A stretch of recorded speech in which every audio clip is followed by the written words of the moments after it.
देशात महिला आरक्षणाच्या नावाखाली महिलांचा राजकीय वापर केला जातोय. महिलांना तुच्छ समजले जाते. तमिळनाडू, पश्चिम बंगालची निवडणूक असल्यामुळे हे महिला आरक्षण आणलं जाते. खरे तर आधीच हे विधेयक आणायला हवं होतं, असं मत काँग्रेसच्या नेत्या खासदार प्रणिती शिंदे यांनी व्यक्त केलंय. काँग्रेसच्या देशव्यापी संघटन सृजन अभियानाची सुरुवात काँग्रेस कमिटीत झाली. यावेळी त्या बोलत होत्या. यावेळी आमदार विश्वजित कदम, खासदार विशाल पाटील, प्रदेश निरीक्षक लक्ष्मीकांत रावकोटा, जितेश कदम उपस्थित होते. प्रणिती शिंदे पुढे म्हणाल्या, देशात जिथे सत्ताधाऱ्यांची सत्ता नाही तिथे जागा कमी आणि जिथे सत्ता आहे तिथे जागा वाढवण्याचं गणित मांडलं जाते. महिला विधेयक आता आणले जाते हे राजकीय उद्देशानं आहे.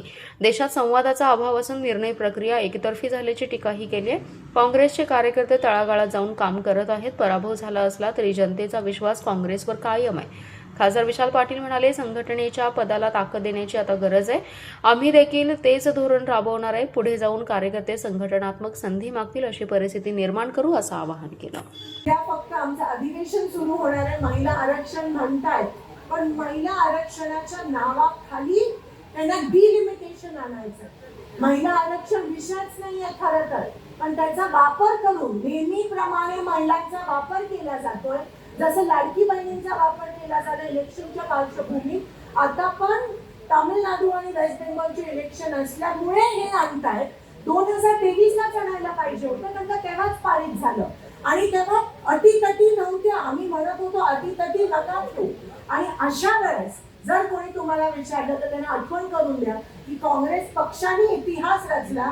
कारण का 73वी आणि 74वी जी अमेंडमेंट झाली तेव्हा महिलांना 50% आरक्षण काँग्रेस पक्षामुळे पंचायत समिती, महानगरपालिका आणि नगर परिषद. आणि फक्त काँग्रेसच्या महिलांना फायदा नाही झाला, सरसकट सगळ्या महिलांना 15 लाख महिलांना त्या आरक्षणामधून माध्यमातून फायदा झाला.